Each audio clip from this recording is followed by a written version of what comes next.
Hello, my name is Tyler Harris, and today I'm going to talk about the dangers of high-stake assessments.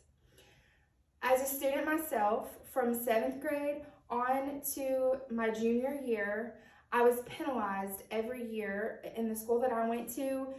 If you did not pass your high-stake assessment test, you had to stay 2 extra weeks for tutorials and extra help. But to me, it felt like a punishment that I wasn't able to pass that test.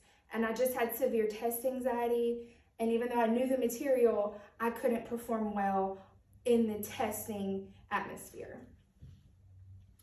Assessments are considered high stakes when the results are utilized as the major part of the decision-making process regarding success, failure, or promotion within an educational institution.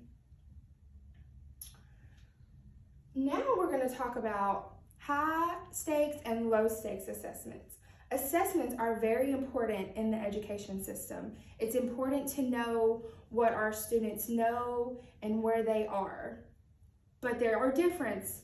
There are low stakes and there are high stakes. Some of the low stakes are measuring academic achievement, identifying learning problems, and informing instructional adjustments.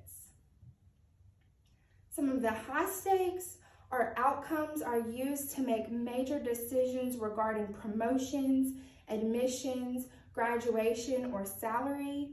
Scores can override other pertinent information such as coursework and projects associated with public reported of testing results.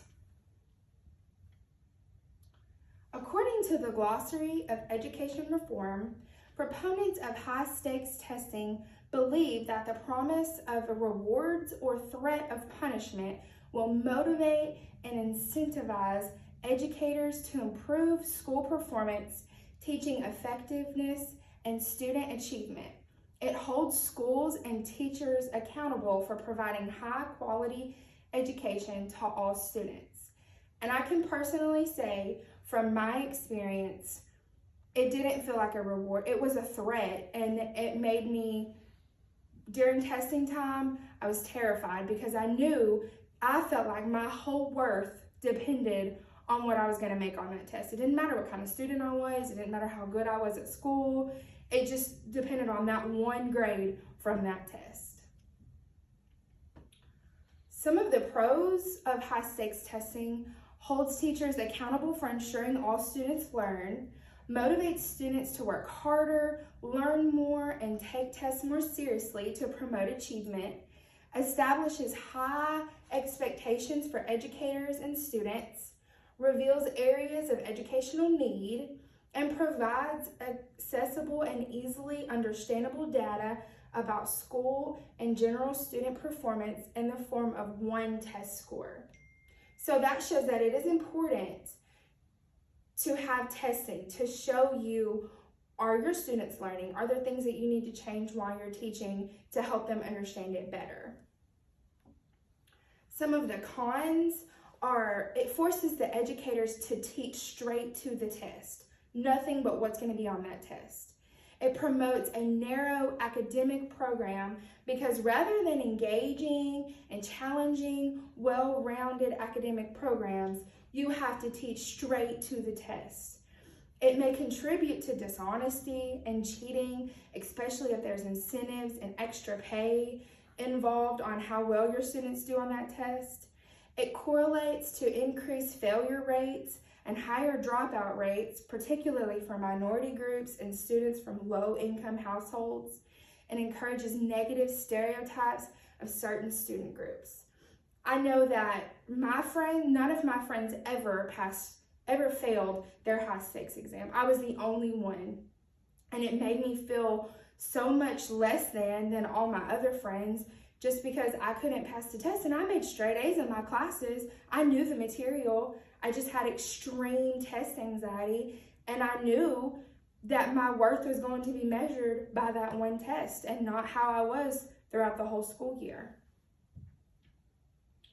Some of the dangers of the high stakes testing they're unfair to many students. Many students are affected by test anxiety, like myself, or don't show their learning well on standardized test results in inaccurate lower scores. Many students attend poorly funded schools with large class size and uncertified teachers that hinders their access to adequate education. High stakes tests leads to increased grade retention and dropping out. Students who are retained often lose interest in the school and self-esteem and opt to drop out of school rather than to face the consequence of being retained or held back. High stakes testing produces teaching to the teachers.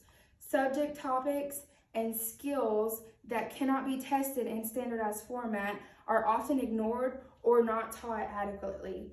I know the schools that I work at right now, they do not focus on science or social studies at all because it is not a tested subject. I have students who did not know anything about 9/11 or did not know any of those historical major events that had happened just in our lifetime because it's not taught in the schools anymore, because history and social studies aren't a tested subject and it doesn't matter. High stakes testing drives out good teachers.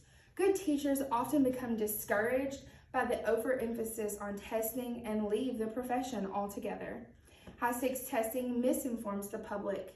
Tests are a narrow slice of what parents and the public need to know about the school and the education their children are really receiving. High stakes testing does not improve education.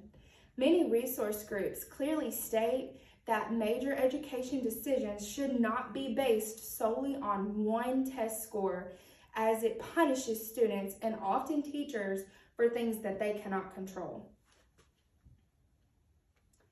Education should have a more balanced approach to assessing students and improving educational outcomes that does not utilize high-stake assessment, which de-emphasizes other important measures of student progress and growth. Thank you.